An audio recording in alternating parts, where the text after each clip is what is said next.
9/3 of 9th October 2024, by which Sao Tome and Principe and Somalia are permitted to vote in the General Assembly until the end of its 79th session, and to also allow these member states to vote at the 10th Emergency Special Session. It is so decided.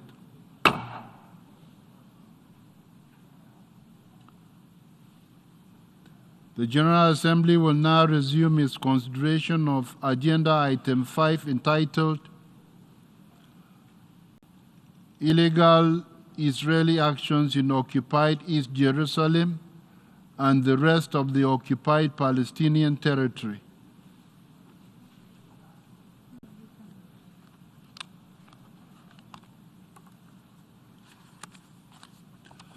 Excellencies, ladies and gentlemen, for over a year, the people of Gaza and Israel have endured a relentless cycle of death, destruction, and displacement. More than 43,000 Palestinians have been killed and more than 100,000 injured, most of them civilians, women, and children. About 100 hostages still remain in captivity. The horror in Gaza must end. Excellencies, the demands of the international community are clear. They are also evident in the draft resolution considered by the Security Council on 20th November, which received 14 votes in favor, but was ultimately blocked by a veto from a permanent member. Once again, the Security Council is paralyzed, unable to fulfill its primary responsibility for maintaining international peace and security. Once again, the General Assembly is called upon to take the lead on the situation in the occupied Palestinian territory. Excellencies, the Israeli-Palestinian conflict cannot be resolved through endless war and occupation. The conflict will only end when Israelis and Palestinians can live side by side in their own sovereign, independent states in peace, security, and dignity. It is time for the international community to take concrete, meaningful action. We must strive for a just, comprehensive, and lasting resolution of the Israeli-Palestinian conflict, one grounded in international law, the United Nations Charter, and relevant UN resolutions. Excellencies, international law, the Charter of United Nations, and United Nations resolutions must be respected by all member states. This is especially true for the United Nations Relief and Works Agency for Palestine refugees in the Near East, an agency that was established and mandated by this General Assembly. The agency is providing protection, shelter, food, and water, and medical care to millions of suffering Palestinians, in particular under most difficult circumstances in Gaza. Despite the humanitarian need, the agency's future in the occupied Palestinian territory is in peril. Therefore, I must voice once again my deep alarm at the recent decision taken by the Israeli parliament to adopt two laws which, if implemented, would prevent the agency from undertaking its essential work in Gaza and in the occupied West Bank, including East Jerusalem. A collapse of operations of Unrwa in the occupied Palestinian territory as a result of these two laws would exacerbate an already catastrophic humanitarian situation. The cessation of the agency's activities in the occupied Palestinian territory would mean that Palestinian refugees will not get desperately needed and life-saving assistance anymore. This is unacceptable. I urgently call on the government of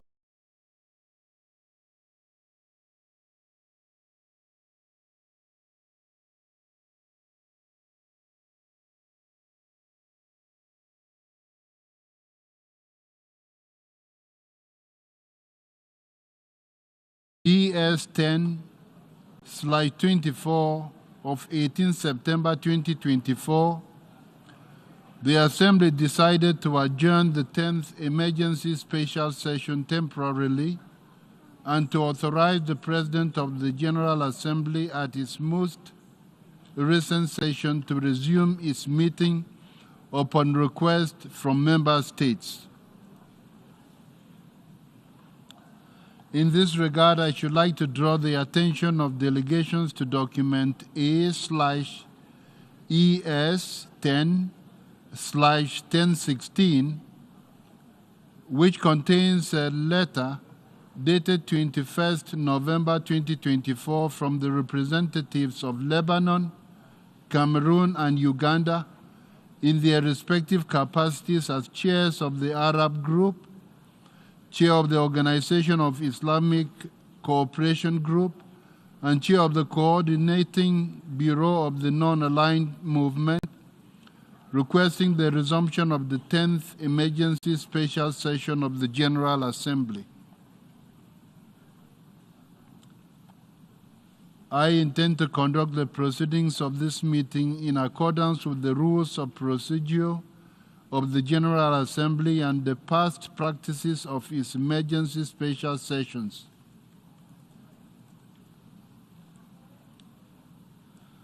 Members will also recall that at its 53rd plenary meeting of the 10th Emergency Special Session on 17 September 2024, the General Assembly took note of the information contained in document A/ES 10/959 concerning member states that are in arrears in the payment of their financial contributions to the United Nations within the terms of Article 19 of the Charter. In this connection, may I take it that it is the wish of the General Assembly to follow the provisions of Resolution 79/3 of 9th October 2024, by which Sao Tome and Principe and Somalia are permitted to vote in the General Assembly until the end of its 79th session, and to also allow these member states to vote at the 10th Emergency Special Session.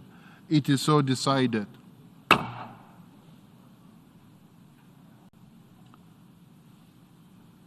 The General Assembly will now resume its consideration of Agenda Item 5, entitled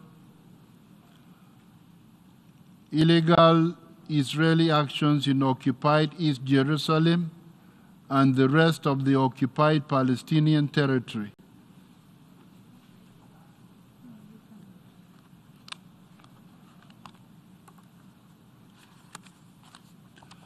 Excellencies, ladies and gentlemen, for over a year, the people of Gaza and Israel have endured a relentless cycle of death, destruction, and displacement. More than 43,000 Palestinians have been killed and more than 100,000 injured, most of them civilians, women, and children. About 100 hostages still remain in captivity. The horror in Gaza must end. Excellencies, the demands of the international community are clear. They are also evident in the draft resolution considered by the Security Council on 20th November, which received 14 votes in favor, but was ultimately blocked by a veto from a permanent member. Once again, the Security Council is paralyzed, unable to fulfill its primary responsibility for maintaining international peace and security. Once again, the General Assembly is called upon to take the lead on the situation in the occupied Palestinian territory. Excellencies, the Israeli-Palestinian conflict cannot be resolved through endless war and occupation. The conflict will only end when Israelis and Palestinians can live side by side in their own sovereign, independent states in peace, security, and dignity. It is time for the international community to take concrete, meaningful action. We must strive for a just, comprehensive, and lasting resolution of the Israeli-Palestinian conflict, one grounded in international law, the United Nations Charter, and relevant UN resolutions. Excellencies, international law, the Charter of United Nations, and United Nations resolutions must be respected by all member states. This is especially true for the United Nations Relief and Works Agency for Palestine refugees in the Near East, an agency that was established and mandated by this General Assembly. The agency is providing protection, shelter, food, and water, and medical care to millions of suffering Palestinians, in particular under most difficult circumstances in Gaza. Despite the humanitarian need, the agency's future in the occupied Palestinian territory is in peril. Therefore, I must voice once again my deep alarm at the recent decision taken by the Israeli parliament to adopt two laws which, if implemented, would prevent the agency from undertaking its essential work in Gaza and in the occupied West Bank, including East Jerusalem. A collapse of operations of Unrwa in the occupied Palestinian territory as a result of these two laws would exacerbate an already catastrophic humanitarian situation. The cessation of the agency's activities in the occupied Palestinian territory would mean that Palestinian refugees will not get desperately needed and life-saving assistance anymore. This is unacceptable.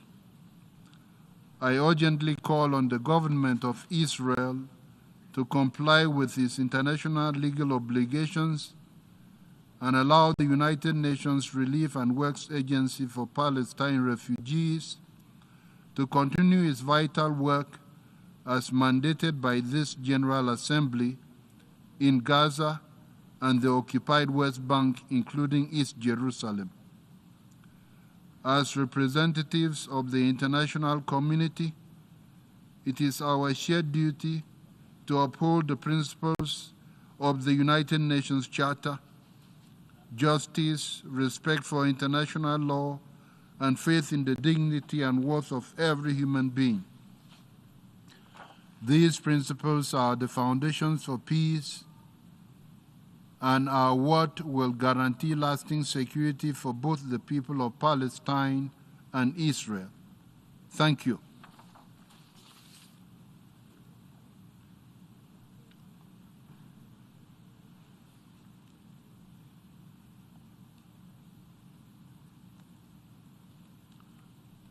I now give the floor to the distinguished representative or to the observer of the observer state of Palestine.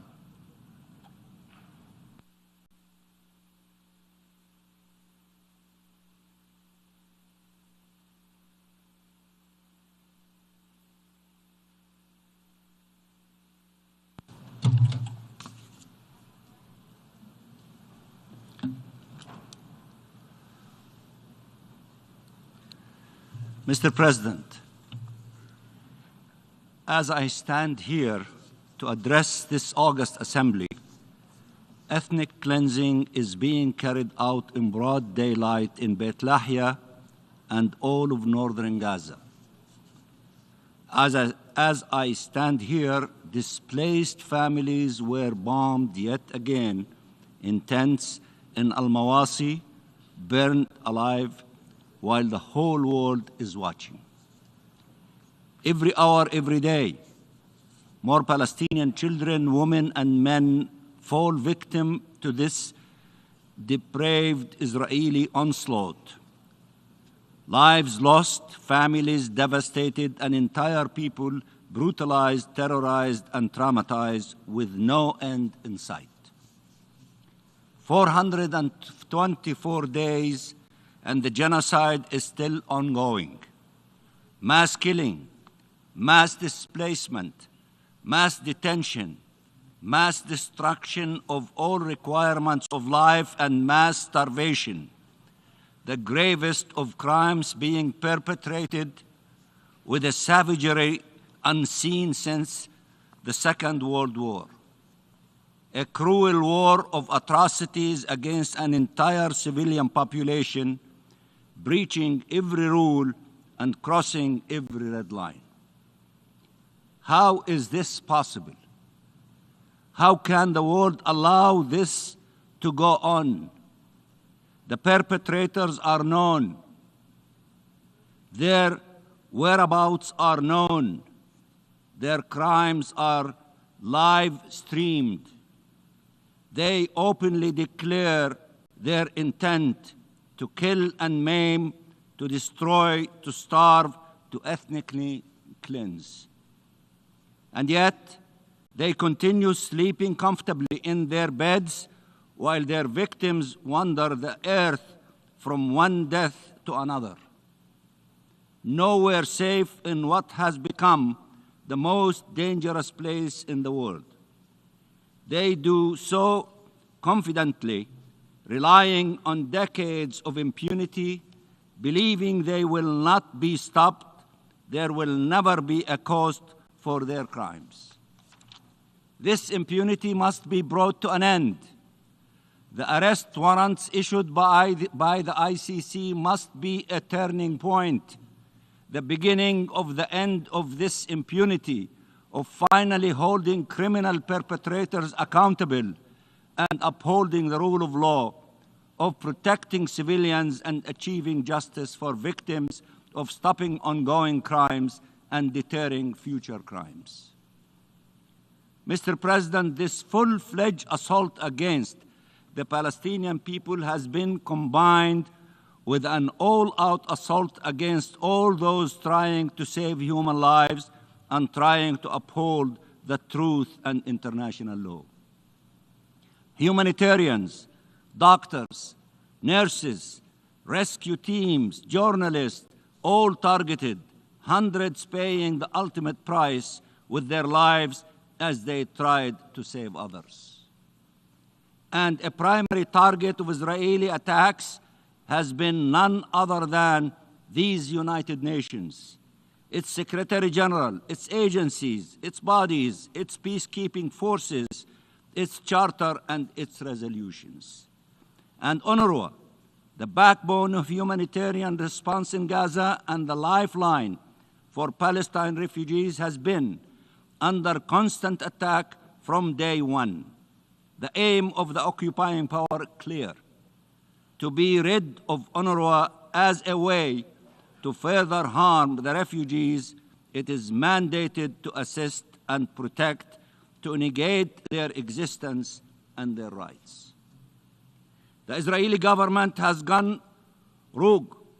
It is inciting against Unrwa within the United Nations and in the streets in New York and across the world, displaying billboards where it is portraying Unrwa workers as combatants and peddling a false narrative that intended to be a green light to its occupation forces to kill and maim and detain and torture Unrwa staff and attack Unrwa buildings and shelters, and to pressure the international community to abandon Unrwa and the Palestine refugees to the doomed fate Israel has planned for it. These pictures that they have been circulating, inciting against Unrwa, under it with a small line, promoted and financed by the Israeli government. We know who are the guilty parties for circulating this incitement and false propaganda. This aggression against a UN agency and the license to kill UN personnel by a member state of these United Nations cannot be tolerated and must have consequences, including in regard to its ability to enjoy rights and privileges as a member of the United Nations. This violent and pungent defamation campaign against Unrwa and the UN as a whole must be stopped, and Israel must be held accountable for its incitement and the crimes it committed against the UN. Mr. President, Israel has breached every single one of the provisional orders of the International Court of Justice aimed at addressing the risk of genocide. Instead, it has persisted and doubled down on the commission of atrocity crimes, war crimes, and crimes against humanity committed every second of the day. We call on all states to use any and all leverage they have to put an end to the massacres. This genocide must be stopped by any means available. Israel wants you to be outraged by the use of word genocide. We call on you to be outraged by the commission of the acts of genocide against children and youth, against women and men, against elderly and disabled. Stop these atrocities on the Palestinian people. Stop this assault on our collective humanity. There is only one way to stop this genocide and to save lives, and to free prisoners and hostages, and to preserve the hope of a different future. We all know this. It is an immediate, unconditional, and permanent ceasefire. It is what we have been calling for every day for 14 months. It is what this General Assembly wisely called for more than a year ago in the face of the onslaught and humanitarian catastrophe and havoc Israel was already inflicting on Gaza. Again today, we call on all states to support a ceasefire, to demand a ceasefire, to do what is necessary to ensure an immediate, unconditional, and permanent ceasefire, to silence the guns, to stop the bloodshed, to save human lives. Mr. President, everything is at stake in Gaza. For those who believe in freedom and shared peace and security, they must act now. Gaza today is the bleeding heart of Palestine, an open, painful wound for the human family. Stop the bleeding and restore life in Gaza so it can be once again the beating heart of Palestine. Stop the bleeding so we can restore credibility to our international system, so we can ensure it for future generations, so our people can live, so our region can thrive, so that international peace and security can be preserved. Yesterday, the General Assembly, by an overwhelming majority, voted for an end of Israelis' unlawful presence in the occupied Palestinian territory and for a high-level international conference to implement the UN resolutions pertaining to the peaceful settlement of the question of Palestine and the two-state solution. Only the realization by the Palestinian people of their inalienable rights, including to self-determination and return, and only the achievement of an independent and sovereign Palestinian state on 1967 borders with East Jerusalem as its capital can truly transform our region and peace in our region can help transform the world. Stop the genocide, end this illegal colonial occupation and apartheid regime tormenting the Palestinian people. Support humanitarianism, support Unrwa, and prevent Israelis' attempt to eliminate the agency and its indispensable life-saving support to millions of Palestinians in Gaza and throughout the region. Uphold your responsibilities under international law, including humanitarian and human rights law. Uphold the ICJ provisional measures orders, the ICJ advisory opinion. Preserve a world where the rule of law reigns. Support freedom, the key to peace. What we do today will determine what we will all suffer or enjoy tomorrow. Mr. President, the images of our children burning in tents with no food in their bellies and no hopes and no horizon for the future, and after having endured pain and loss for more than a year, should haunt the conscience of the world and prompt action to end this nightmare and stop it from happening. Never again for our people or any other people. Never again. We plead with all nations gathered here, extinguish the fire devouring our children. Is that too much to ask? We appeal for your support for the important resolutions before you and for action to implement them to create a different reality than the horrific scenario Israel insists on imposing. We appeal to this General Assembly to rise to its historic responsibilities to act.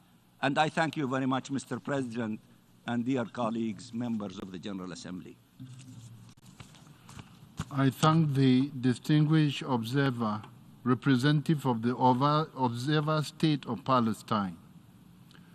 I now give the floor to the distinguished representative of Israel.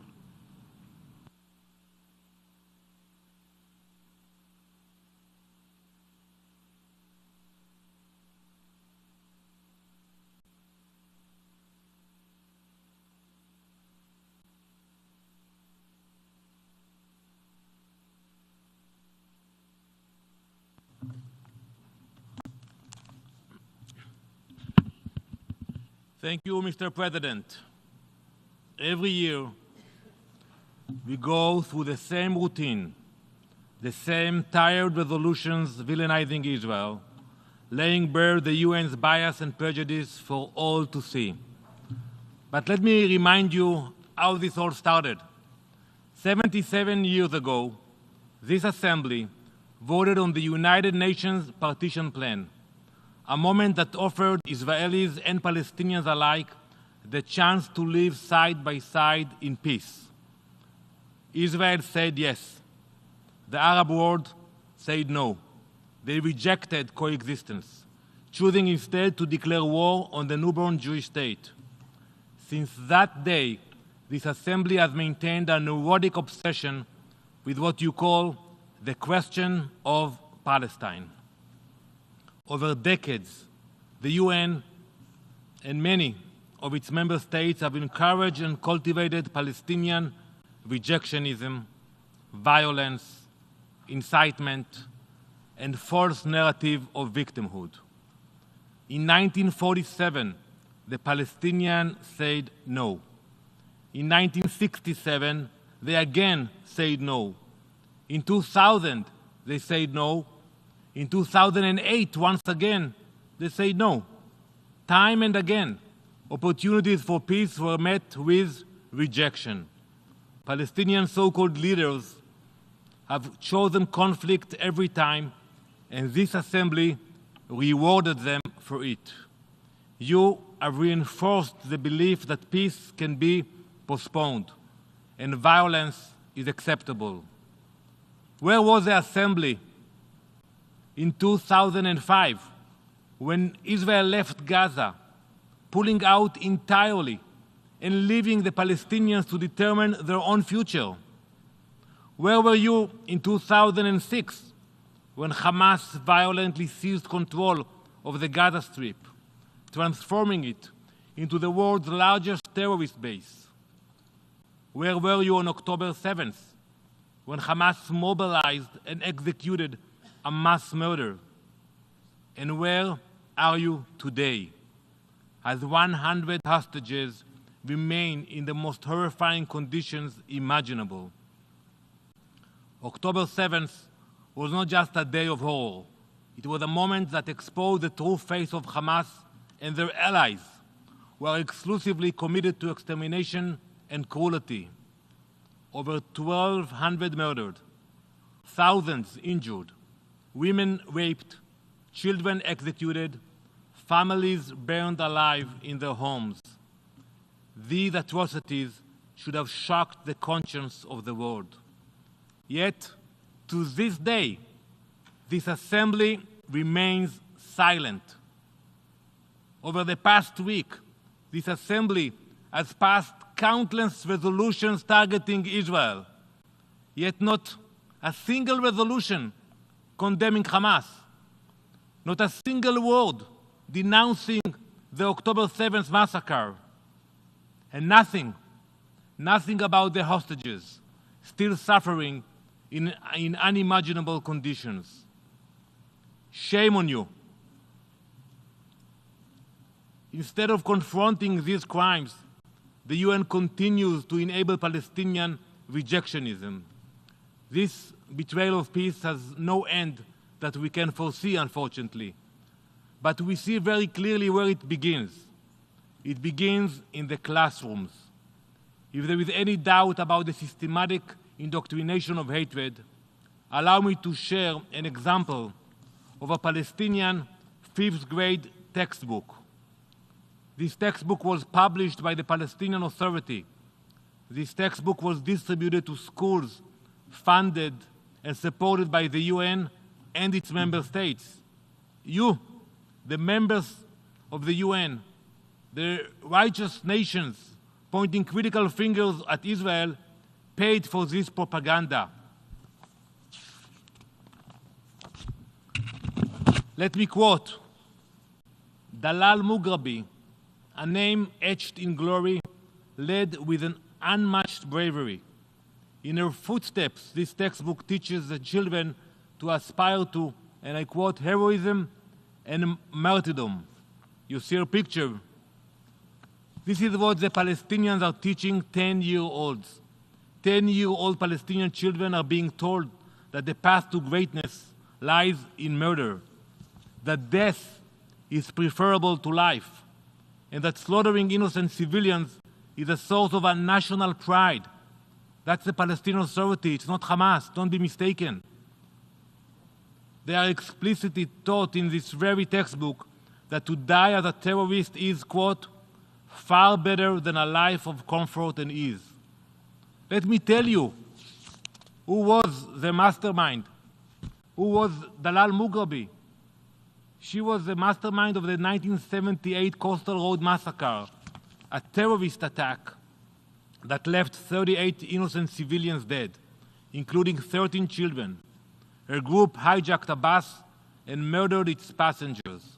Yet, in textbooks funded by the United Nations, and therefore by many nations in this hall, she is held up as a national hero, a role model, a symbol for children to imitate. Dalal is among many so-called heroes listed in the textbook for children. They include many murderers and many Hamas terrorists. This is not education, it is indoctrination. It is a deliberate theft of Palestinian children's future, robbing them of hope and tying them to a legacy of hatred and despair. Still, the UN and its members continue its obsession with Israel. For almost 80 years, you have perfected your obsession with blaming Israel while you blindly fund hatred and violence. If you want more examples, simply look to Unrwa, which uses this textbook in its schools. UNRWA is a unique agency created not to solve a problem, but to preserve one. Over the years, billions of dollars have been invested into UNRWA. Even before October 7th, UNRWA had failed its mandate, both professionally and morally. While intended to provide social and educational services, it has become one of the largest promoters and participants in violence and hatred. I saw the tweet of the spokesperson of UNRWA from like 10 minutes ago. He's worried about his reputation. Well, that's too late. UNRWA's failures extend into every aspect of its aspiration. Its schools have been used as weapon stores. Its facilities converted into launching pads for rocket attacks.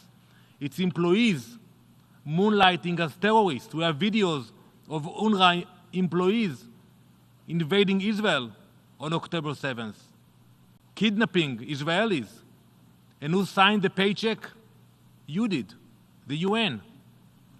Time and again, we have presented evidence of these abuses, only to be met with silence from this assembly. This is not just negligence, it is complicity. The role of an aid organization is to ease suffering and build hope, but UNRWA has become a shield for terror, prolonging the conflict it claims to address. UNRWA operates hand in hand with Hamas and its diplomatic proxy, the Palestinian Authority. Together, they entrench hatred, glorify violence, and promote conflict.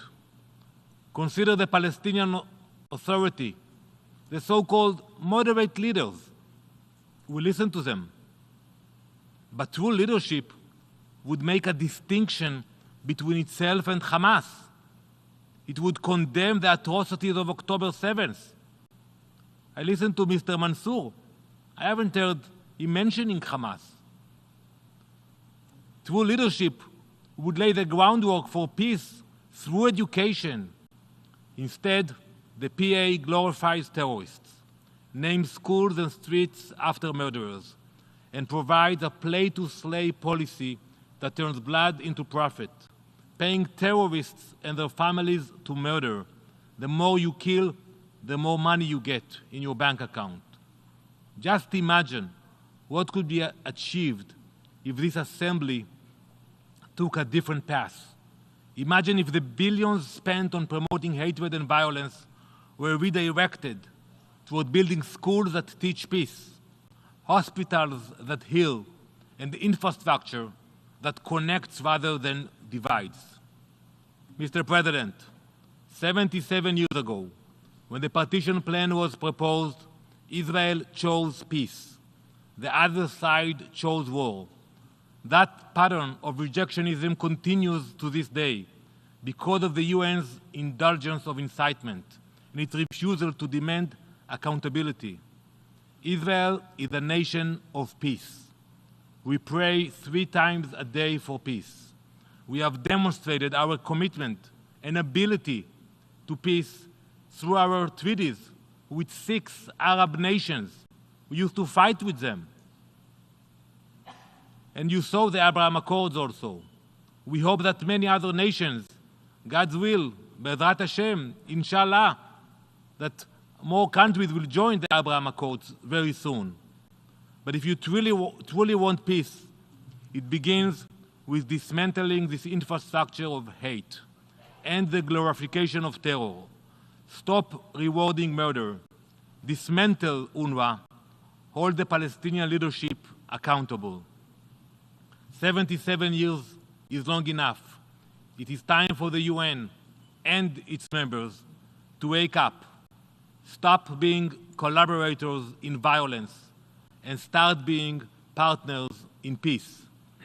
Israel will always remain committed to peace, but make no mistake, we are unwavering in our determination to stand firm, to protect our nation, to defeat those who seek to destroy us, and to ensure the security and future of our people. Most of all, we will leave no stone unturned, no effort spared, until all of our hostages are freed and returned to their families. That is our promise. Thank you, Mr. President. I thank the distinguished representative of Israel. I now give the floor to His Excellency Amaranatha Nazir, Vice Minister for Foreign Affairs of Indonesia.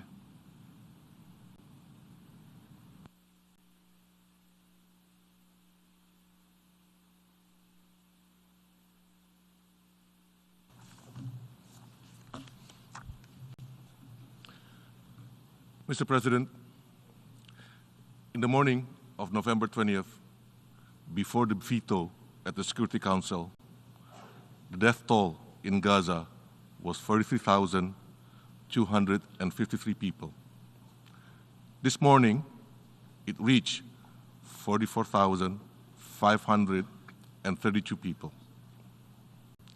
This means a single raise of hand and failure to stop the war in Gaza cost 1,279 lives. Every second the war continues, innocent civilians perish, most of them women and children. As of today, the total number of deaths in Gaza has surpassed the population of at least 7 UN member states, while the total number of injured has surpassed the population of at least 17 UN member states.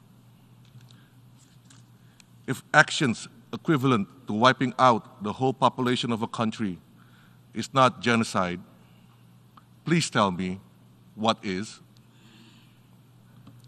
Mr. President, killing innocent civilians can never be justified. If a group designated as a terrorist organization for killing around 1,200 people in one day, what do we designate a country that has killed 44,532 people and counting? Since the war in Gaza began, 8 draft Security Council resolution on Palestine has been vetoed.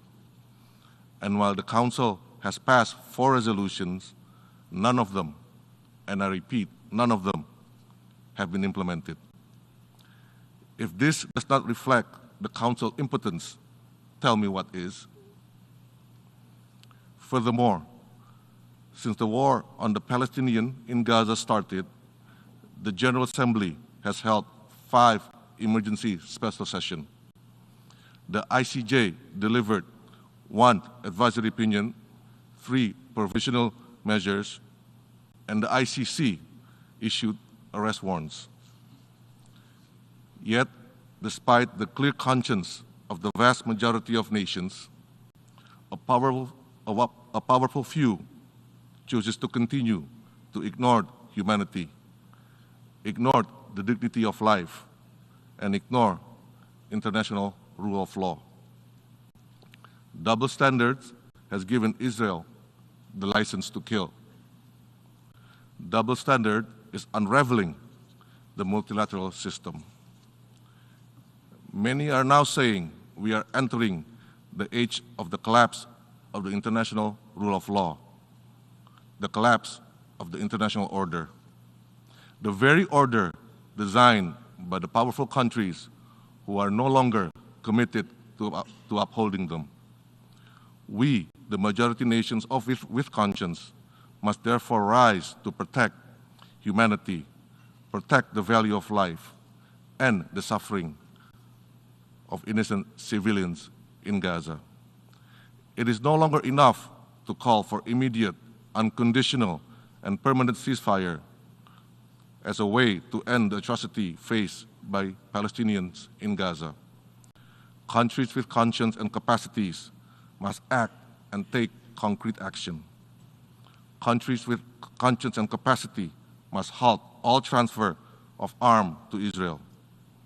We must use all tools available to stop the war on the Palestinian people, including implementing Security Council Resolution 2735 and the ICJ provisional measures. Countries with conscience and capacities must help reverse the deteriorating humanitarian condition in Gaza. We must continue to support UNRWA and help stop the attack on UNRWA and other humanitarian workers in Gaza. Indonesia paid tribute to the 333 humanitarian workers that was killed serving in Gaza, including the 249 UNRWA staff. For the countless Palestinians in Gaza, UNRWA and all other humanitarian workers are the fragile thread that separates life from death. Countries with conscience and capacity must also stop Israel's attempt to change the narrative of the war in Gaza. Plain and simple, Israel's action to eliminate UNRWA is an attempt to eliminate Palestinian refugees, to eliminate Palestinians. Mr. President, the two-state solution is the only pathway to bring peace to Israel and Palestine. We must therefore safeguard the two-state solution. All states with conscience should therefore give unconditional recognition to the state of Palestine. We must also work for the immediate convening of the International Peace Conference as mandated by Resolution ES 10/24. This way, we begin the process to give life to realizing the two-state solution. Mr. President, amidst the systematic failure and paralysis of the Security Council, the General Assembly must continue to give weight to its role as the voice of global conscience. In this regard, we urge all member states to support and vote in favor for the draft resolution presented under the special session. It is time to raise above politics and be on the side of justice and humanity. I thank you, Mr. President. I thank the Vice Minister of Foreign Affairs of Indonesia. I now give the floor to the distinguished representative of Kuwait, who will speak on behalf of the Gulf Cooperation Council.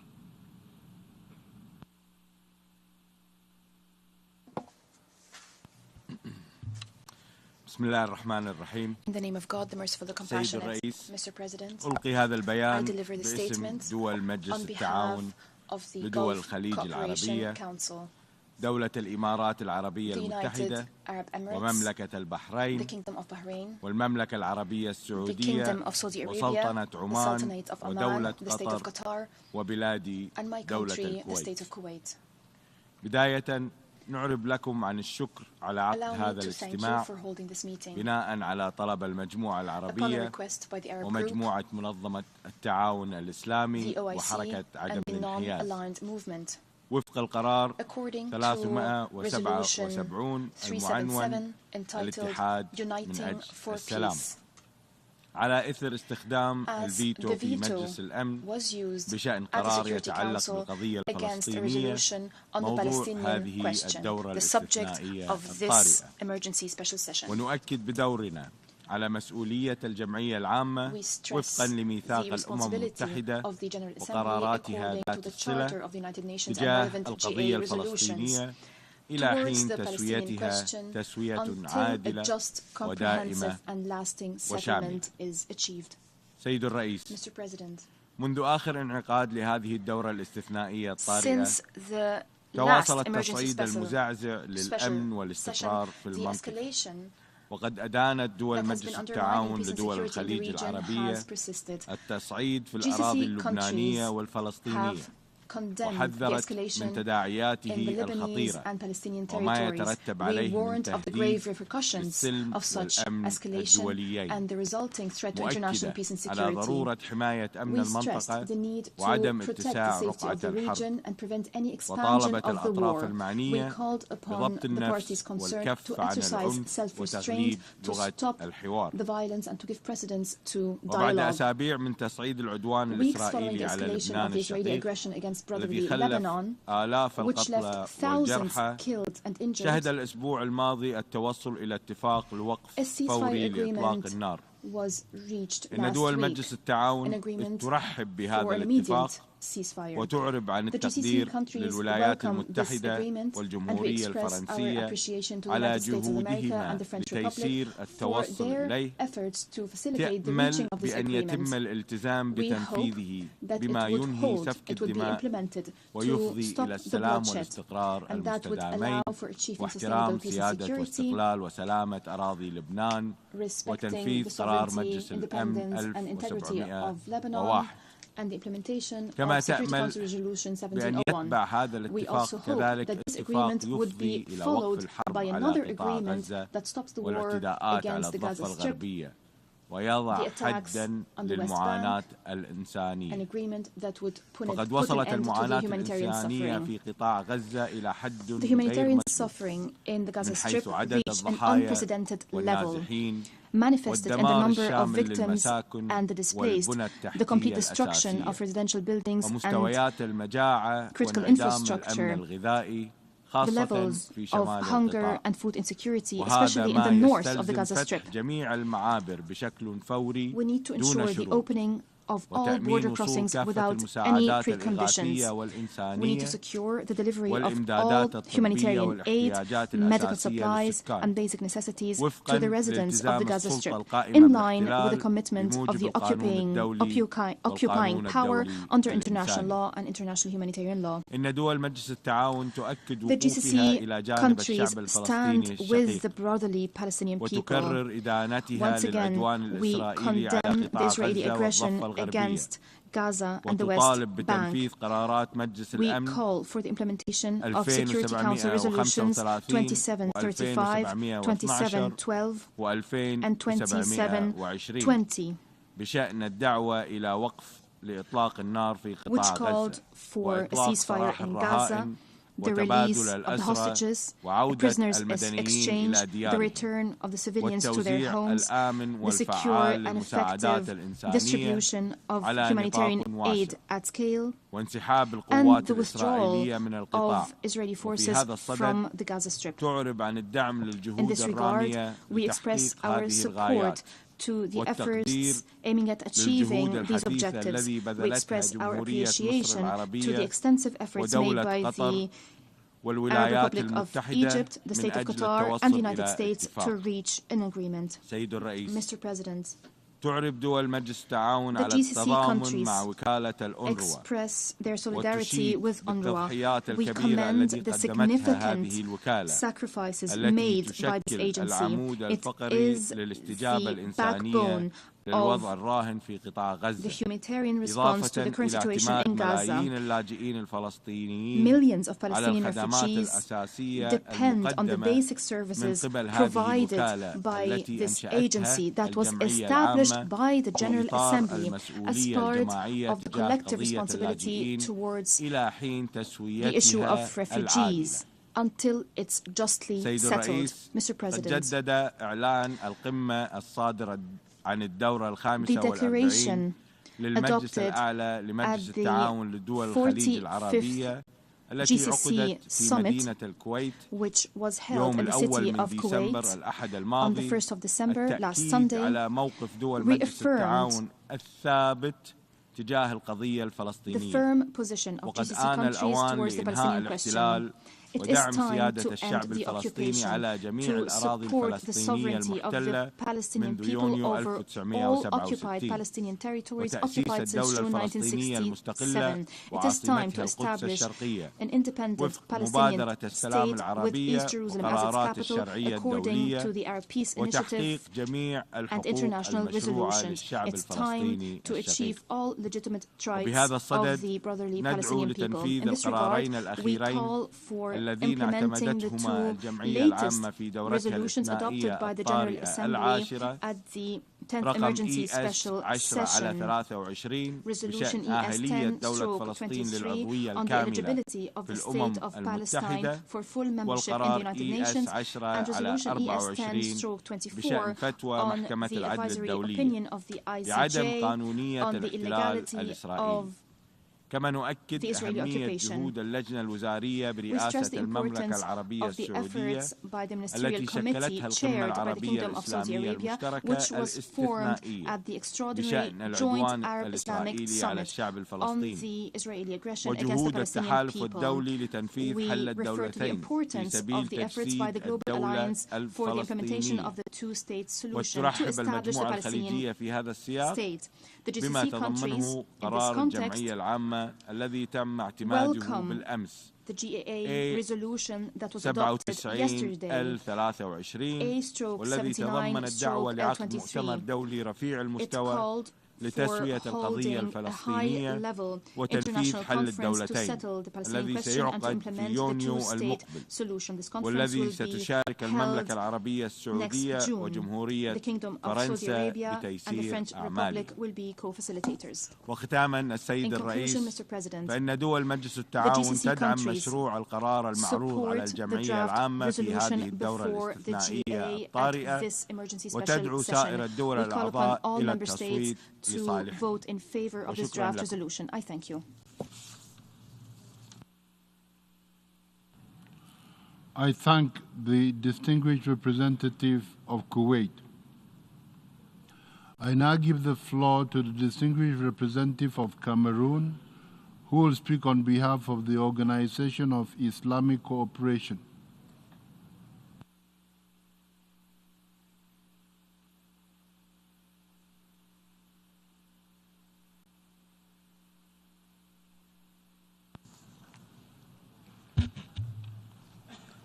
Mr. President, I have the honor to deliver this statement on behalf of the group of member states belonging to the Organization of Islamic Cooperation in my capacity of the chair of the group. Mr. President, allow me to begin by commending you for the resumption of the 10th emergency special session.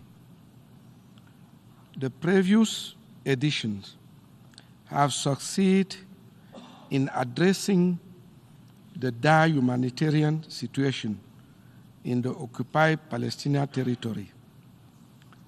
They have also led to the important outcomes marked by the adoption of landmark resolutions since October 2023.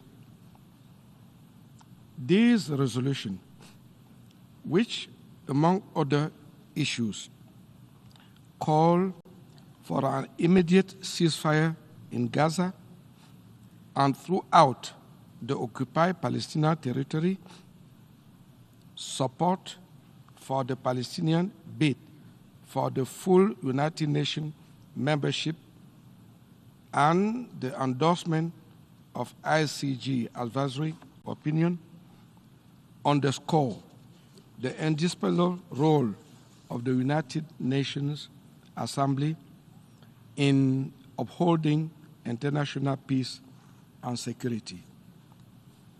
However, it is with deep regret that, despite the hopeful expectation following the adoption of Security Council Resolution 2728 on March 25, 2024, which called for a ceasefire in Gaza, the humanitarian crisis in the occupied Palestinian territory has only intensified.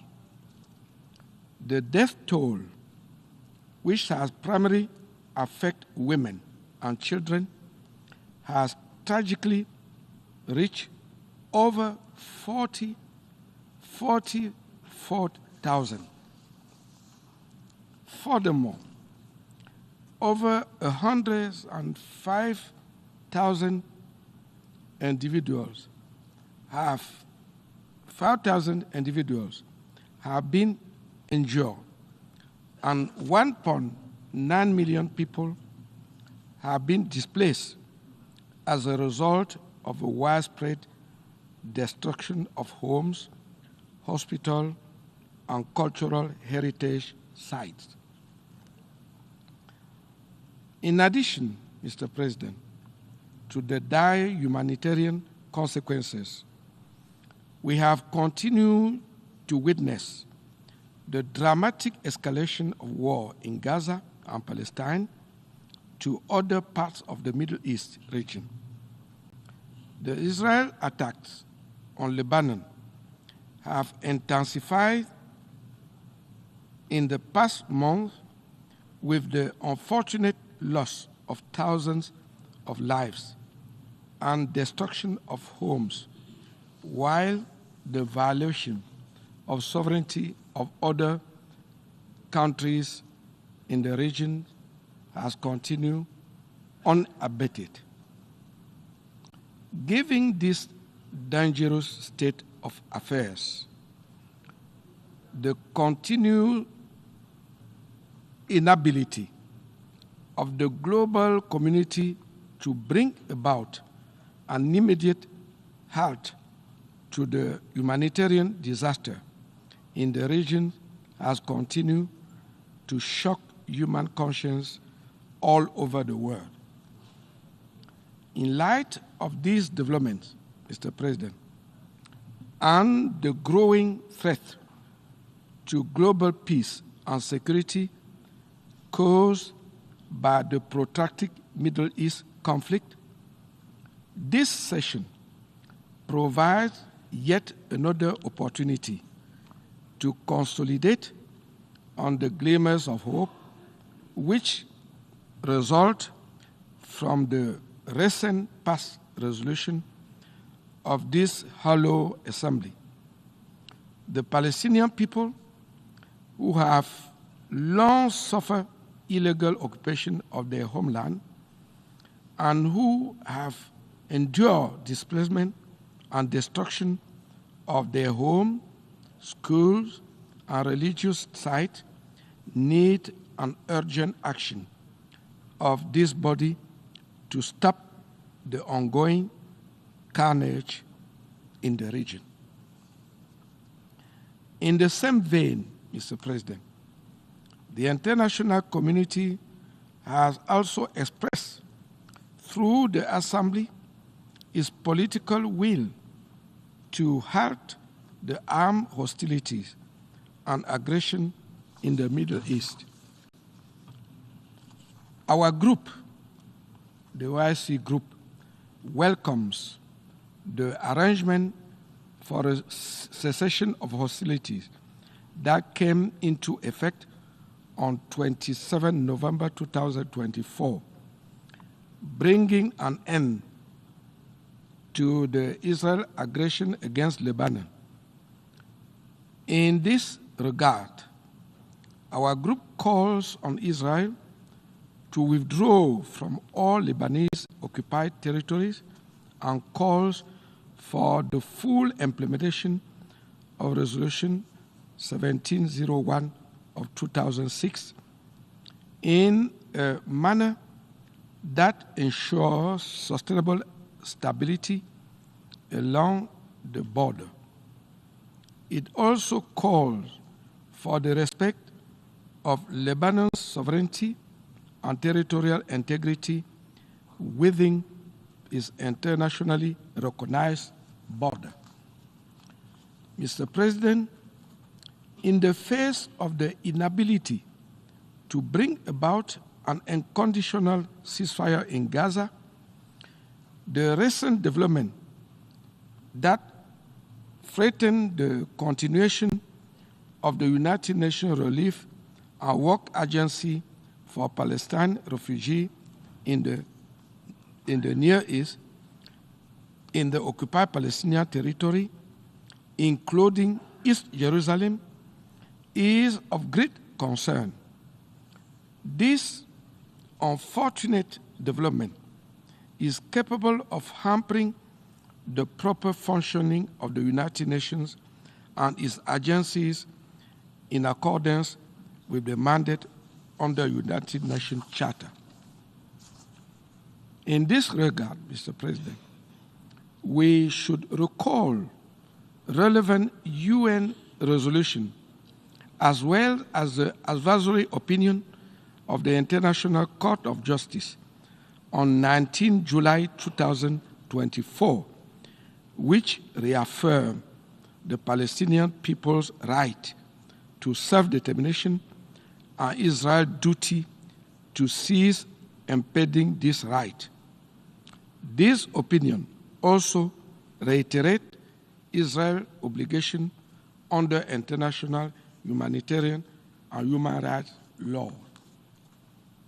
It is important to note that Israel measures, including legislation that interfere with UN operations in the region, particularly those of Unrwa, are in violation of international law. Our group stressed the vital role of UNRWA of providing humanitarian aid to the Palestinian refugees and displaced persons, especially in Gaza, at this time of humanitarian catastrophe, as well as the need for the UN and the agencies to operate without obstruction. Hindering UNRWA's ability to provide essential service exacerbates the humanitarian crisis, leading to further displacement and loss of life. Mr. President, the task before this session is to proceed from the expression of his political will as evident in his past resolution to adopting concrete measures to safeguard the mandate of UNRWA and accord the agency the necessary support for all its operations, including in the occupied Palestinian territory, while also taking concrete measures to end Israel's illegal occupation of Palestine. In this regard, our group calls for the immediate implementation of the relevant resolution of the United Nations on cessation of hostility in Gaza, on unhindered delivery of humanitarian supplies, and the exercise of the inalienable right of the Palestinian people. Our group also reaffirms the call made by the Organization of Islamic Cooperation for UN member states to exert diplomatic, political, and legal pressure and take all necessary steps to halt Israel's crimes against humanity, war crimes, and ethnic cleansing in the occupied Palestinian territory and Gaza. Our group highlights the urgency of maintaining humanitarian assistance in the occupied Palestinian territory and calls on Israel to respect its international obligation and refrain from action that obstruct UN and international organization operation, as well as ensuring the safety and security of UN personnel and facilities. Furthermore, Mr. President, our group reaffirmed the resolution issued by the Extraordinary Arab Islamic Summit in Riyadh, Saudi Arabia, on 11 November 2024, which commend the state that recognize the state of Palestine and call on other states to follow the same way. This resolution call also, inter alia, for mobilizing international support to suspend Israel's participation in the UN General Assembly. Mr. President, this is plausible on the basis of Israel's violation of the UN Charter, its threat to international peace and security, and its failure to fulfill its membership in the UN, and based on ICG advisory opinion of 19 July 2024.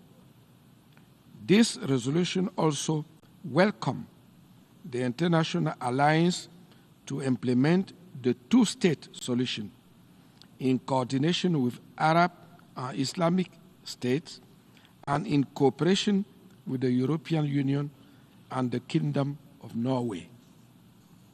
In this context, Mr. President, our group welcomes the convening of Cairo Ministerial Conference to enhance the humanitarian response in Gaza on December 2, which also comes within the framework of efforts aimed at alleviating the suffering of the Palestinian people in the Gaza Strip and addressing their humanitarian needs. Mr. President, our group reiterates its call on all peace-loving states to support and join this process. This is necessary in order to consolidate on the gains already achieved in the previous edition of this 10th emergency session of the General Assembly towards the implementation of the historic advisory opinion of the ICG on the illegality of Israel's occupation of the occupied Palestinian territory. Mr. President, in view of the foregoing, our group commends the two draft resolutions under consideration by this session, including the overwhelming support they have gathered from members of this Assembly. It is important to emphasize that your anticipated positive action will support the global consensus on the need to protect the rights and welfare of the Palestinian people and the preeminent role of the United Nations in maintaining world peace, security, and stability. I thank you, Mr. President. I thank the distinguished representative of Cameroon. I now give the floor to the distinguished representative of the European Union, who will speak on behalf of the EU and its member states.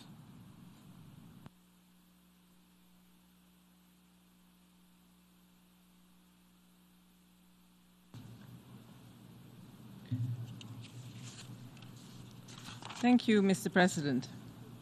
I have the honor to speak on behalf of the European Union and its member states. The candidate countries, North Macedonia, Montenegro, Albania, the Republic of Moldova, and Bosnia and Herzegovina, as well as San Marino, align themselves with this statement. We thank you, President, for convening this debate following the veto cast in the Security Council on 20 November 2024. We also thank the E10 for their efforts in trying to table a resolution which received the support of 14 Council members. For the EU, ending the civilian suffering and preventing further loss of life in Gaza is an absolute priority, and it is a collective responsibility of the international community.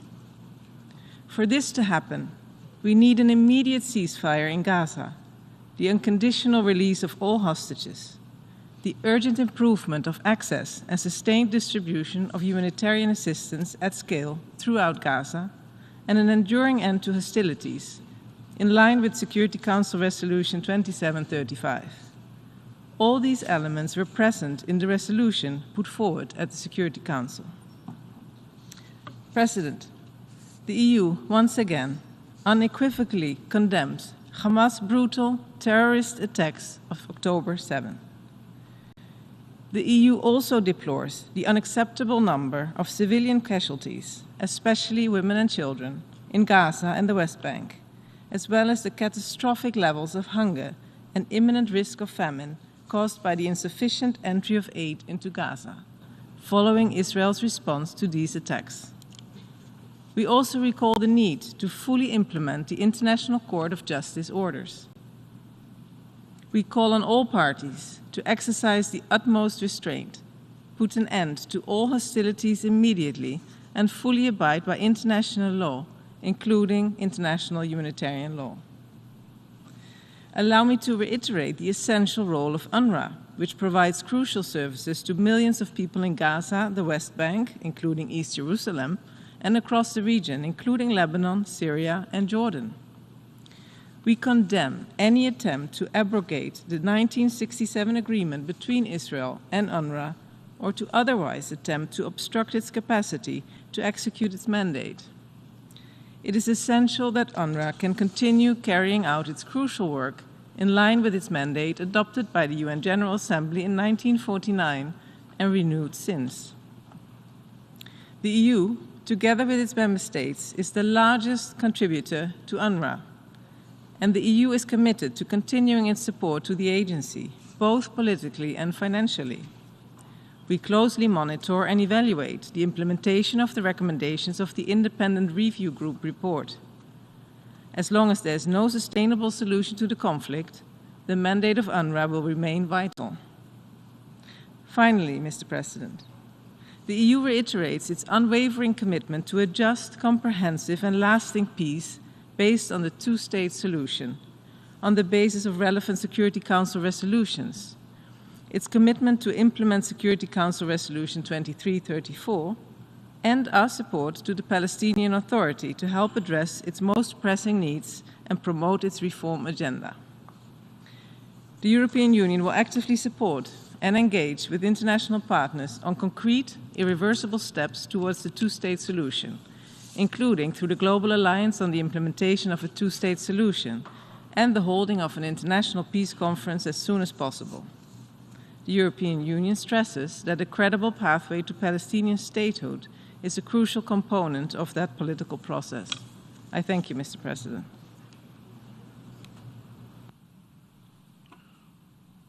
I thank the distinguished representative of the European Union. I now give the floor to the distinguished representative of Uganda, who will speak on behalf of the non-aligned movement.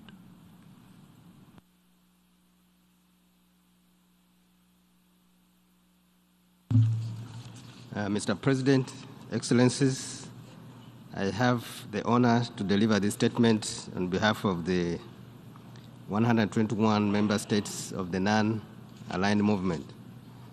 You will recall the resumption of the 10th emergency special session on December 12, 2023, and the subsequent adoption by the General Assembly of Resolution A/RES/ES-10/22 entitled Protection of Civilians and Upholding Legal and Humanitarian Obligations. There has been no reprieve to the grave situation in Gaza, and the conflict has intensified, worsening the humanitarian situation, not only in Gaza, but also the Palestinian territory. NAM reaffirms its long-standing, common, and principled position on the question of Palestine, and is deeply concerned about the implication of the conflict in Gaza to the region. Action must be taken immediately to de-escalate this volatile situation. This must include a halt to all unilateral and unlawful measures by Israel, the occupying power, in the occupied Palestinian territory, including East Jerusalem. Actions that violate the Security Council resolutions, including violations of the historic and legal status quo of Jerusalem and its holy sites, are provocative, dangerous, and destroy the prospects of peace. NAM condemns in the strongest terms all forms of violence, particularly Israel military attacks and Israel collective punishment against the Palestinian people as a grave breach of international law, including humanitarian and human rights law, including inter alia, the killing and injury of tens of thousands of Palestinian civilians, many of whom are women, children, humanitarian workers, and journalists. NAM demands an immediate and complete cessation of all forms of hostilities, violent repression, illegal Israel policies and practices against Palestinian people and other nations in the region.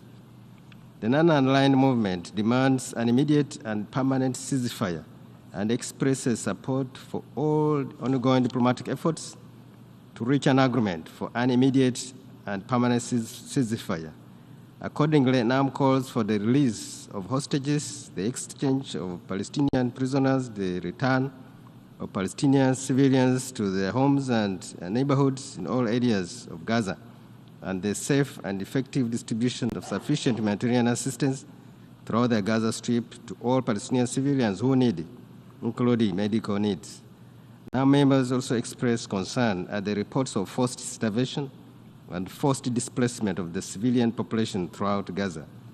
The non-aligned movement welcomes the arrangement for a cessation of hostilities that came into effect on 27 November 2024, bring an end to the Israeli aggression against Lebanon. In this regard, NAM calls on Israel to withdraw from all Lebanese occupied territories and calls for the full implementation of Resolution 1701 of 2006 in a manner that ensures sustainable stability along the border. It also calls for the respect of Lebanon's sovereignty and territorial integrity within its internationally recognized borders. NAM calls on the United Nations Security Council to urgently recommend the admission of Palestine as a full member of the United Nations as a commitment to lasting peace in the Middle East. Mr. President, now member states once again reiterate their call for the continued provision of the needed humanitarian and socio-economic assistance to the Palestinian people, including the Palestinian refugees.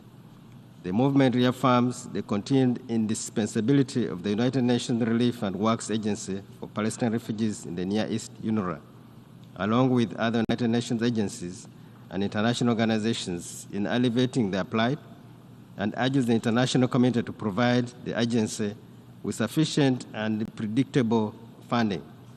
NAM rejects any attempts by Israel to legislate against the continuity of UNRWA, as this poses a threat to its significant contribution to regional stability in accordance with its General Assembly mandate. To conclude, Mr. President, NAM seizes this opportunity to reiterate its call for collective international efforts to uphold international law to bring an end to this historic and grave injustice. Now member states reaffirm their commitment to promoting a just, lasting, comprehensive, and peaceful solution to the question of Palestine in all its aspects, including for the plight of the Palestinian refugees, and reaffirm their support for the Palestinian people in their struggle to achieve justice and fulfill their inalienable rights and legitimate national aspirations, including to self-determination, freedom, and independence in their sovereign and independent state of Palestine, with East Jerusalem as its capital. I thank you, Mr. President. I thank the distinguished representative of Uganda. I now give the floor to the distinguished representative of Malta on behalf of the 10 elected members of the Security Council. President, Excellencies, I have the honor to speak on behalf of the 10 elected members of the Security Council, the E10, namely Algeria, Ecuador, Guyana, Japan, Mozambique, the Republic of Korea, Sierra Leone, Slovenia, Switzerland, and my own country, Malta. I begin by expressing our collective thanks to Guyana for coordinating our efforts to draft a resolution seeking to end the hostilities in Gaza. The catastrophic humanitarian situation in Gaza, including the lack of adequate healthcare services and the state of food insecurity, creating a risk of famine, notably in North Gaza, underscores the need for the Security Council to shoulder its responsibilities and take action. The draft resolution tabled by the E10 on 19 November was the result of several weeks of intensive consultations and negotiations, and it enjoyed the support of 14 Council members. If adopted, the Security Council would have unequivocally demanded the cessation of hostilities through an immediate, unconditional, and permanent ceasefire. This, despite previous resolutions, including 3, with calls for humanitarian pauses and ceasefires not being fully implemented. It would also have demanded the immediate and unconditional release of all hostages held by Hamas and other armed groups since the attacks of 7th October. It would have further deplored all acts of terrorism. We therefore deeply regret that the text was vetoed. President, on this occasion, the E10 reiterates its call on all parties to comply with their obligations under international law, including international humanitarian law and international human rights law. We once again stress the need to ensure full, rapid, safe, and unhindered entry of humanitarian aid into and throughout the Gaza Strip, including for those civilians in besieged northern Gaza. It is imperative that the civilian population is provided with access to basic food and health services and life-saving assistance. This is an obligation under international humanitarian law. Moreover, we underscore the importance of Unrwa as the backbone of the humanitarian response in Gaza. The agency is indispensable and irreplaceable and must be allowed to fulfill its critical mandate. Even though our text was not adopted, the E10 will maintain our positions, calling for an immediate cessation of hostilities, the immediate and unconditional release of all hostages, and the provision of humanitarian aid. This is the only way to stop the immense suffering and loss of life we observe in Gaza. It is the only way that can create the conditions for a credible and irreversible path towards the two-state solution, with the Gaza Strip as part of the Palestinian state, in line with Security Council resolutions and internationally agreed parameters. We cannot afford to fail in this urgent and vital mission. I thank you. I thank the distinguished representative of Malta. I now give the floor to the distinguished representative of the Bolivarian Republic of Venezuela, who will speak on behalf of the group of friends in defense of the Charter of the United Nations. Señor Presidente, la República Bolivariana de Venezuela tiene el honor de hacer uso de la palabra en nombre del Grupo de Amigos en Defensa de la Carta de las Naciones Unidas.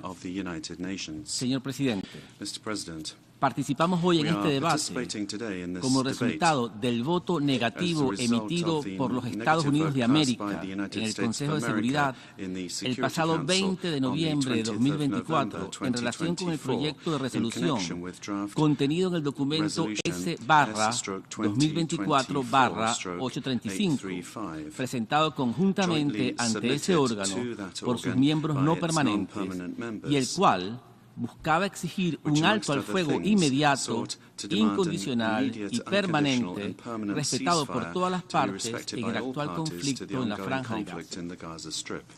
En este contexto, condenamos el veto emitido por el gobierno de los Estados Unidos de América, que equivale a una nueva muestra de su complicidad con las políticas y prácticas de Israel en el territorio palestino ocupado, incluida Jerusalén Oriental, al obstruir repetidamente el cumplimiento de las responsabilidades del Consejo de Seguridad, socavando gravemente la paz, la seguridad y la estabilidad del Medio Oriente. Por lo tanto, instamos al gobierno de los Estados Unidos de América a que ponga fin a su complicidad y su indiferencia ante el sufrimiento de la población civil de la Franja de Gaza y a que ceda ante la abrumadora mayoría del mundo que defiende el Estado de Derecho en el plano internacional y el respeto por la Carta de las Naciones Unidas y que apoya la justa causa del pueblo palestino. Insistimos en que el Consejo de Seguridad de las Naciones Unidas debe asumir sus responsabilidades, incluso sobre la base de las disposiciones pertinentes del capítulo 7 de la Carta de las Naciones Unidas, y que también debe garantizar sus resoluciones sobre la cuestión palestina sean plenamente respetadas e implementadas. Ha llegado el momento de que el Consejo de Seguridad de las Naciones Unidas no solo adopte una resolución que exija un alto al fuego inmediato y permanente, respetado por todas las partes, que permita el acceso humanitario sin obstáculos, de forma coherente, segura y a escala, sino también que dicho órgano adopte medidas urgentes dentro de los poderes que le confiere la Carta de las Naciones Unidas, destinadas a poner fin al suministro y transferencia de armas o municiones y equipo conexo a Israel, la potencia ocupante, teniendo presente las disposiciones de la resolución adoptada por la Asamblea General el pasado 18 de septiembre de 2024, en todos aquellos casos en los que existan motivos razonables para sospechar que puedan utilizarse en el territorio palestino ocupado, lo cual sin duda alguna prolongaría esta ocupación ilegal y seguiría expandiendo las agresiones de Israel a toda la región. Señor Presidente, hacemos un llamado a la comunidad internacional para que adopte medidas eficaces para compeler a Israel, la potencia ocupante, a adherirse al derecho internacional, incluso mediante la denuncia continua del doble rasero y la selectividad imperantes en la aplicación de la Carta de las Naciones Unidas y el derecho internacional, advirtiendo que este doble rasero socava la credibilidad de los Estados que insisten en proteger las acciones ilegales y criminales de Israel, así como debilita la legitimidad de las instituciones multilaterales.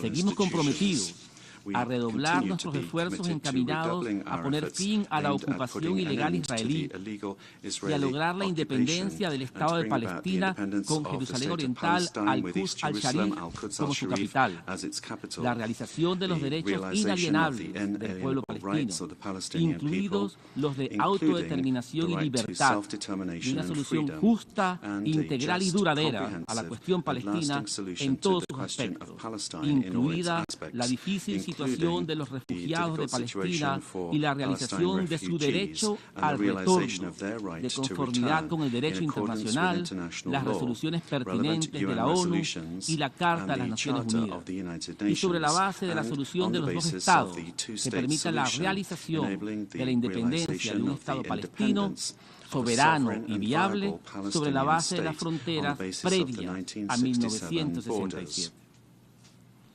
Expresamos nuestra determinación de no permitir que se normalice la violencia desatada por Israel, la potencia ocupante, en el territorio palestino ocupado y muy especialmente en la Franja de Gaza, así como en el Líbano. No podemos perder nuestra capacidad de asombro y mucho menos dejar de exigir a los órganos competentes del sistema multilateral, particularmente al Consejo de Seguridad, el cumplimiento de sus mandatos. exigimos al gobierno de los Estados Unidos de América, en tanto que miembro permanente del Consejo de Seguridad, que deje de lado sus cálculos políticos, pues ha sido esto lo que ha mantenido este órgano rehén de una parálisis que, entre otras cosas, ha envalentonado a Israel a continuar con sus políticas de apartheid y exterminio contra el pueblo palestino. Por último, expresamos nuestro apoyo a los esfuerzos responsables llevados a cabo por esta Asamblea General en el contexto de la continuada tragedia infligida contra el noble pueblo palestino. Muchas gracias, señor presidente.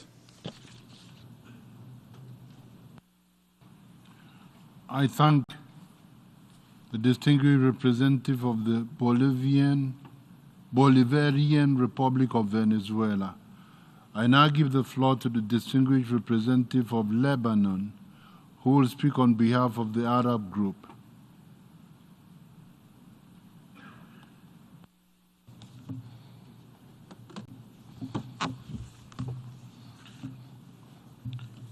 السيد الرئيس، Mr. President, يشرفني إلقاء هذا البيان باسم المجموعة العربية.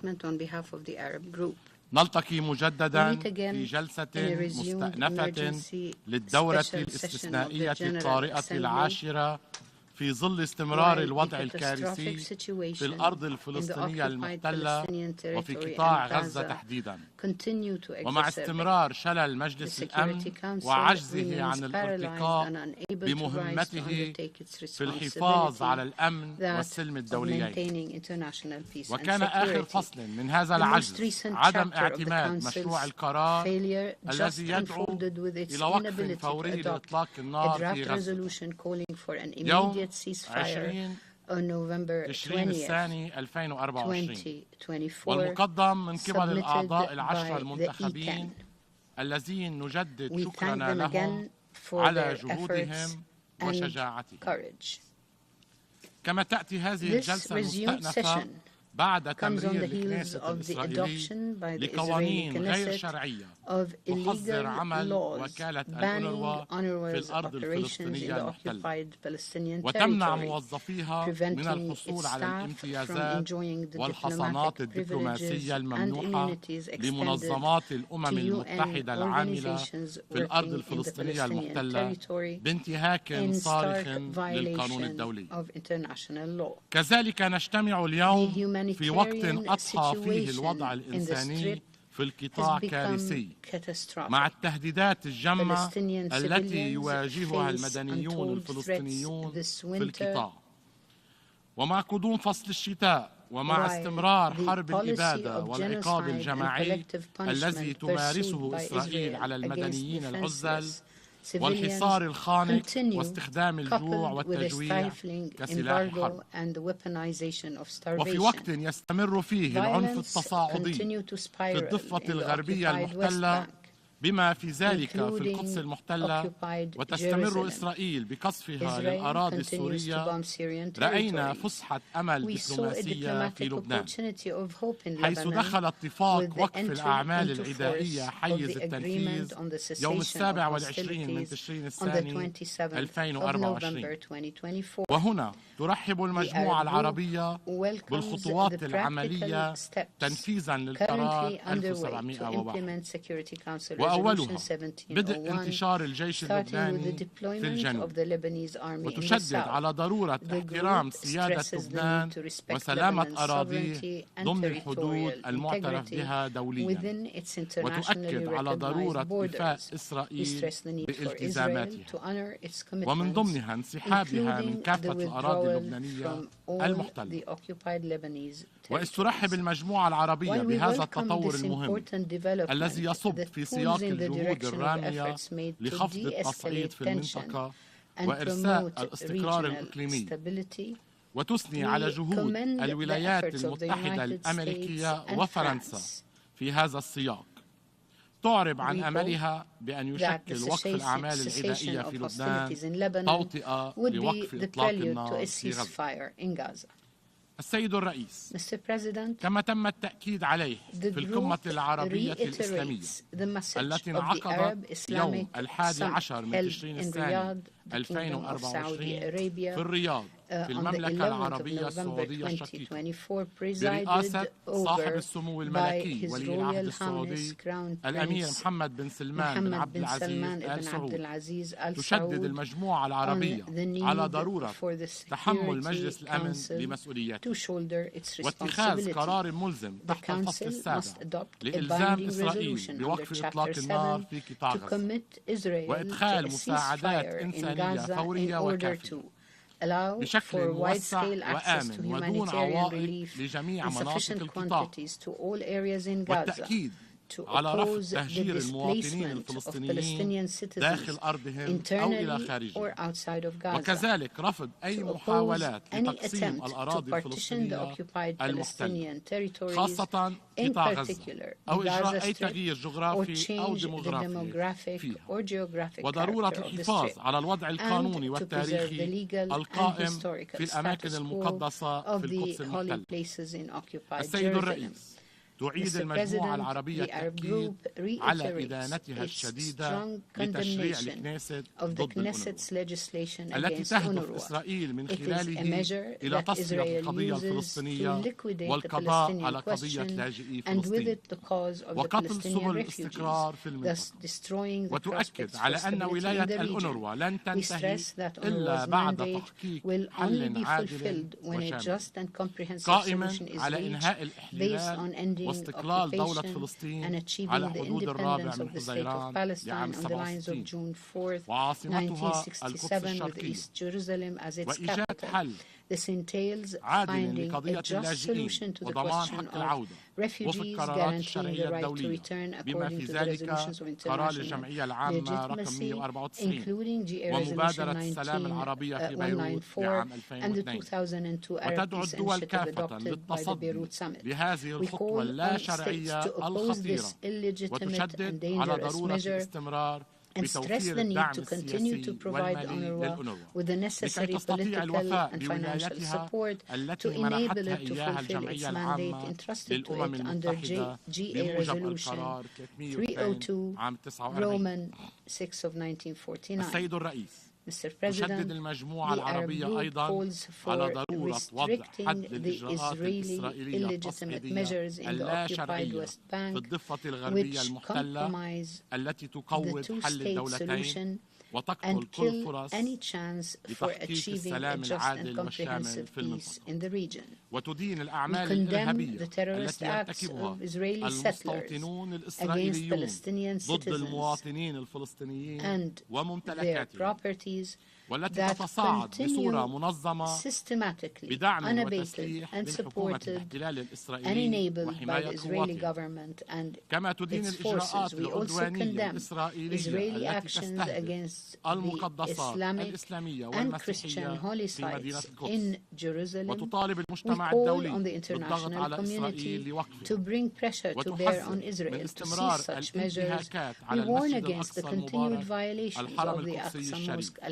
والمحاولات الرامية إلى خرق الوضع القانوني والتاريخي القائم في المسجد الأقصى المبارك وتقسيمه زمنيا ومكانيا. السيد الرئيس، تدين المجموعة العدوان الإسرائيلي المتصاعد على أراضي الجمهورية العربية السورية بما في ذلك استهداف المدنيين وتدمير المباني المدنية والبنية التحتية وانتهاك سيادتها، ما يشكل جرائم جسيمة للقانون الدولي ولقرارات الأمم المتحدة ذات الصلة، وتشدد على ضرورة إنهاء الاحتلال الإسرائيلي للجولان العربي السوري المحتل.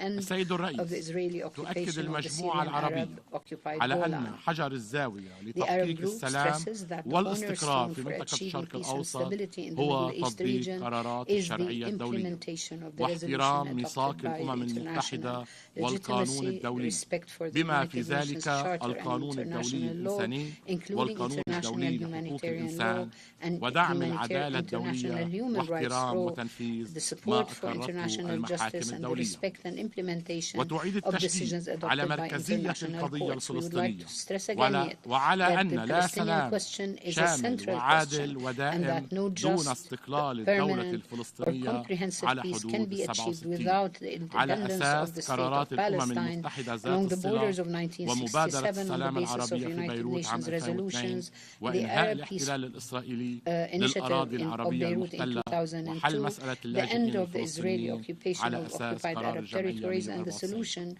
of the question of Palestinian refugees on the basis of Resolution 194 of the General Assembly. In conclusion, the Arab Group welcomes the convening of the Ministerial Cairo Conference for the Humanitarian Assistance to Gaza on the 2nd of December, held under the auspices of His Excellency President Abdel Fattah Sisi, President of the Arab Republic of Egypt, and Mr. Antonio Guterres, the Secretary General of the United Nations. The conference is held as part of efforts made to alleviate the suffering of the Palestinian people in the Gaza Strip and to respond to its humanitarian needs.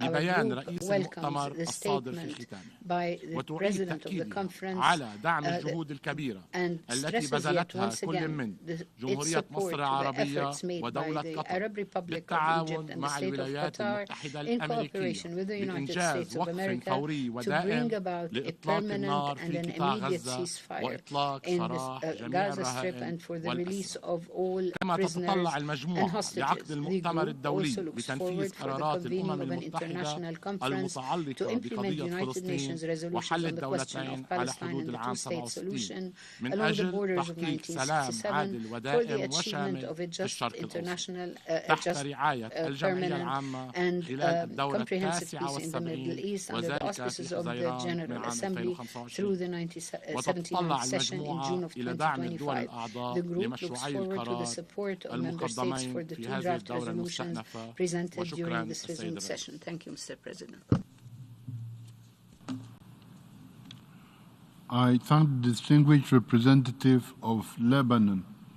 I now give the floor to the distinguished representative of Chile.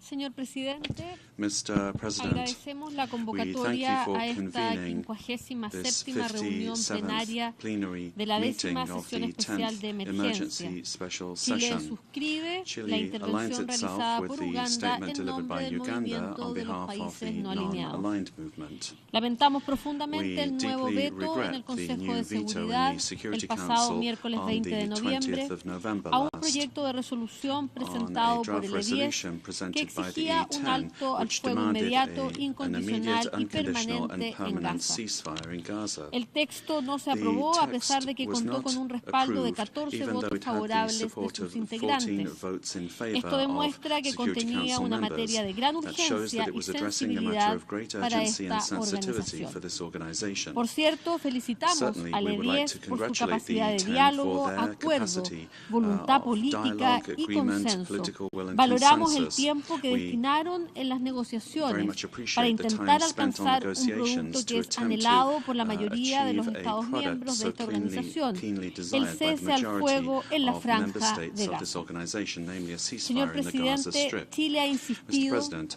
que se Chile debe dar has cabal insisted y pronto that cumplimiento a las there should be resoluciones full pertinentes que compliance respaldan el and speedy derecho del pueblo compliance with palestino relevant a resolutions constituir that un support the Estado right of the soberano, Palestinian people to como son establish las a resoluciones sovereign state, 181 y such as 242 de esta Asamblea 181 General of y también 1947 of aquellas this General relacionadas Assembly como and la resolución 242, 2334 as well as del Consejo de 2334 Seguridad, of the Security donde se Council, reafirma que el where it is establecimiento reaffirmed de that the asentamientos por parte de establishment Israel of en el settlements territorio by palestino Israel ocupado, on occupied incluida Palestinian territory, Jerusalén including Oriental, in East no Jerusalem, tiene validez has legal no y legal constituye validity una and violación del constitutes derecho a violation internacional. of international law. Reafirmamos nuestro We apoyo reaffirm al our Estado de support for the Palestina state of para que sea Palestine admitido so that como it miembro would be de pleno admitted as a derecho fully de las fledged member Naciones of the Unidas. United Nations. Chile promueve la Chile solución de los advocates dos for the Estados y el two-state derecho de solution, Israel y the right of Palestina a Israel and vivir en Palestine to armonía live in dentro de harmony fronteras within internacionales internationally seguras y secure and reconocidas, recognized con borders total respeto a in los derechos humanos de todos sus habitantes y conforme a las resoluciones de las Naciones Unidas. En tal sentido, rechazamos la política de expansión de Israel y la confiscación de tierras en la ocupada Cisjordania, porque alimenta las tensiones, no solidifica a una de las partes y es un paso en la dirección equivocada para encontrar una solución negociada, justa y duradera de los dos Estados. Señor Presidente, deseamos expresar una vez más las condolencias de Chile a las familias y seres queridos de las víctimas que han muerto en el conflicto que azota a la Franja de Gaza y que con el paso del día solo aumenta. Somos testigos de un sufrimiento profundo.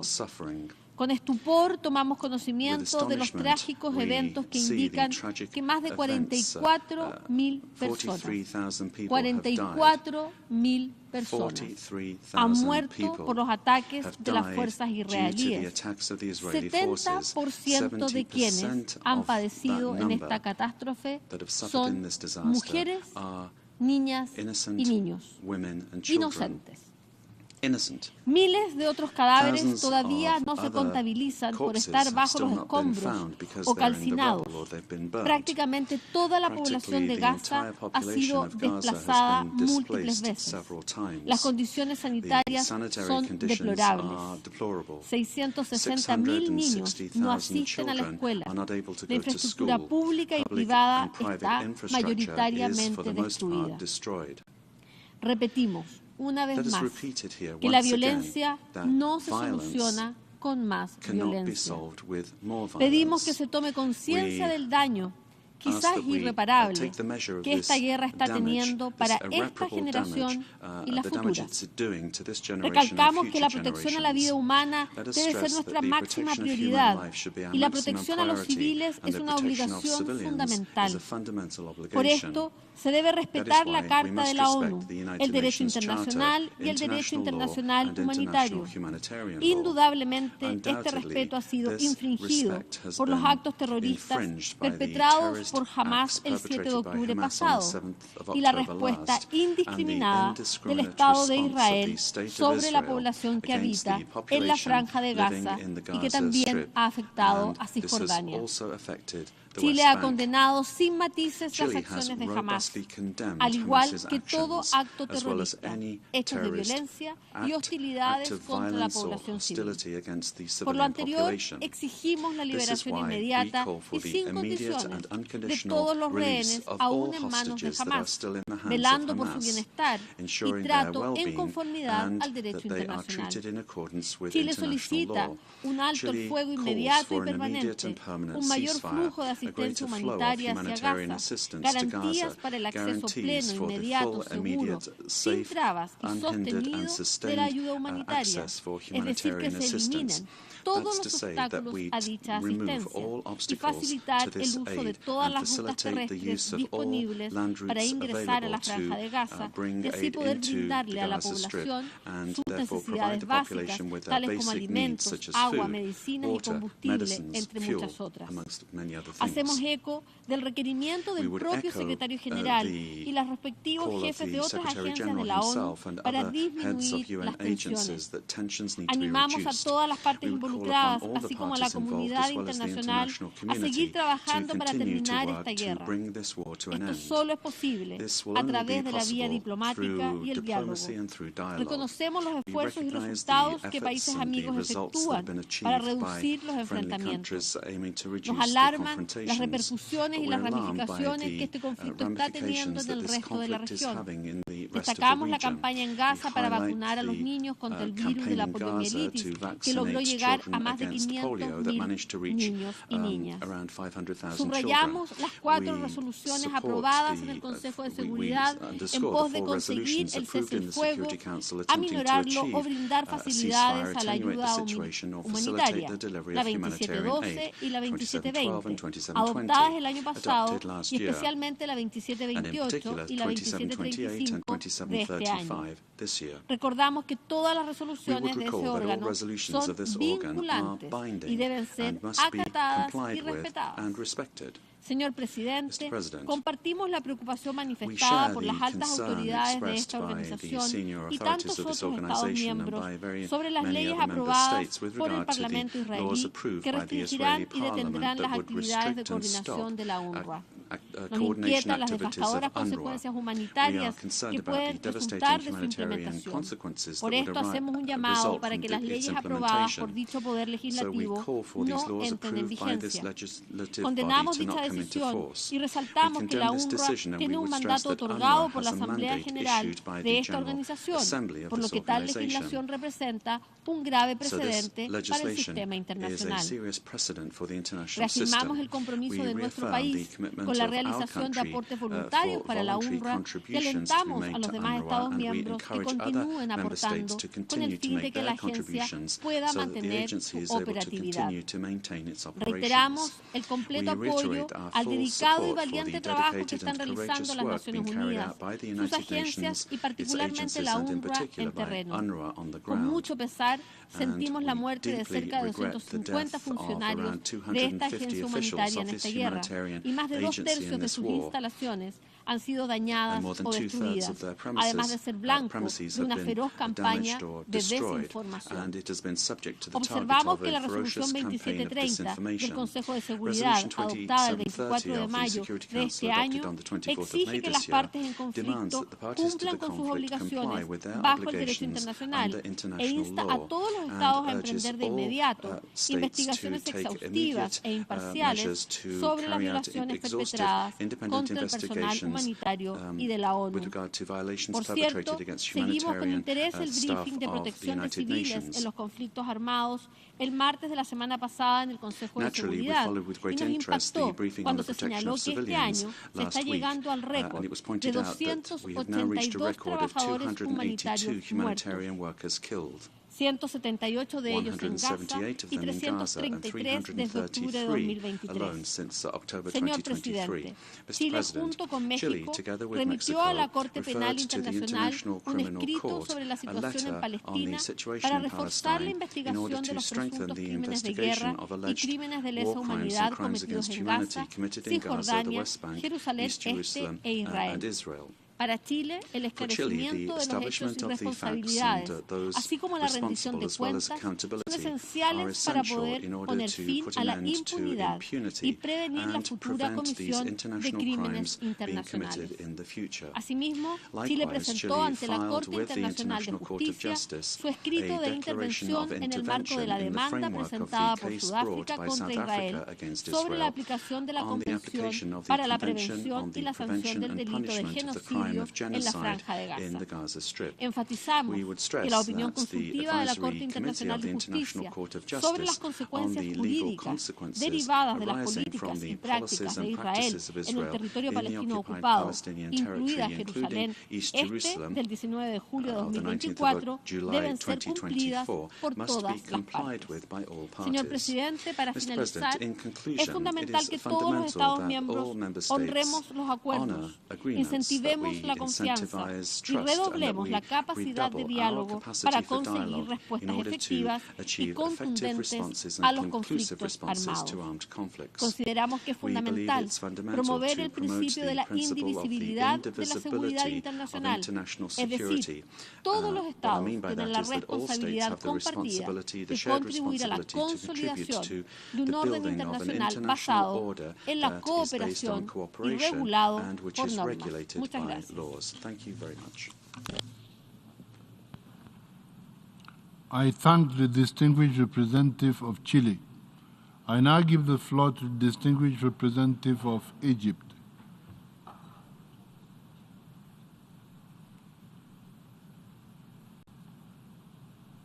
الشكر سيد الرئيس. سيد الرئيس، نأتي اليوم إلى الجلسة الطارئة العاشرة بعد أن أعيتنا كل الحيل.